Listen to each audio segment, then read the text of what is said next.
යාළුවනේ ඔන්න බලා ගන්න ලංකාවේ පළවෙනි පාරට මේ වගේ දෙයක් වෙන්නේ. එයා බස් එකක් පාතින් ඇවිල්ලා මෙතනින් හරවන විදිය බලා ගන්න කවදාකවත් දකින්න නැති දෙයක්. අපේ ඇස් දෙකක්වත් මේක මොරටුවේ සිද්ධ වෙන්නේ. මොරටුවේ දකින්න වෙන්නේ මිනිස්සු ගොඩාක් මිනිස්සු මෙතනට ඇවිල්ලා බලන් ඉන්නවා. පේනවද ඕගොල්ලන්ට? ඔක්කොම මිනිස්සු බලන් ඉන්නවා මේක වීඩියෝ කරගන්න. මේ වගේ දෙයක් කවදාකවත් වෙන්නේ නැහැ. මාධ්‍යයෙන් ඇවිල්ලා බලන් ඉන්නවා. ඔයගේ කෝච්චියකුත් මේ ඇස්සේ එනවා. මේ කෝච්චිය ඇස්සේ අපි තමයි මේ ප්ලේන් එක ස්කෑන් කරන්නේ. බලා ගන්න කවදාකවත් දකින්න බැරි දර්ශනයක් මේක. මේ කෝච්චියක් එනවා.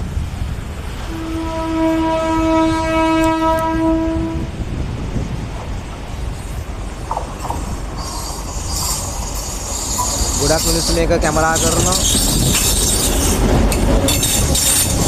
කෝච්චියත් එක්ක යන්නේ ප්ලේන් එක.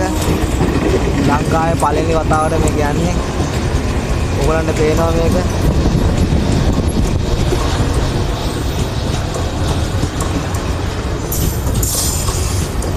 ලස්සන දර්ශනයක් මේක. සියලු දෙනා මේක බලා ගන්න මොරටු විතරයි මේක දකින්න පුළුවන් වෙන්නේ. මේක ආයෙත් මේක ආරවන් වෙනවා මේක ඔයගේ වට දාස් ගානක් මන් දන්නේ හරියටම තොරතුරු. මේක එයාපෝට් එකේ නවත්තන්න බැරි තත්ත්වයක් තියෙන්නේ. ඒක නවත්තන්න පුළුවන් තත්ත්වෙලේ මේක කරකෝ මේ වගේ වටක ගා ඉන්නවා.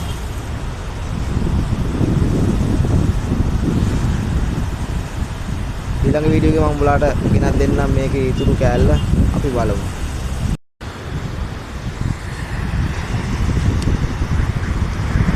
ඔන්න බලා ගන්න ආයේ මේක ලස්සන දර්ශනයක්. අපි කවදාකවත් දකින්න නැති දර්ශනයක්. මම පොඩි කාලේ මෙච්චර දැකලා නැහැ මේ වගේ ප්ලේන් එකක් හරවලා පාතින් යන විදියට දකින්න පුළුවන් වෙයි කියලා. ඔයගොල්ලන්ට පේනවා ආයේ පාතින් ඇවිල්ලා මේක ලංකාවට ආපු පළවෙනි වතාව ප්ලේන් එකක්. ලංකාවට ගත්තේ සමාගමක්. පේන්නේ නැතුණාට ගොඩාක් අන්න ඒ විදිහට තමයි එන්නේ.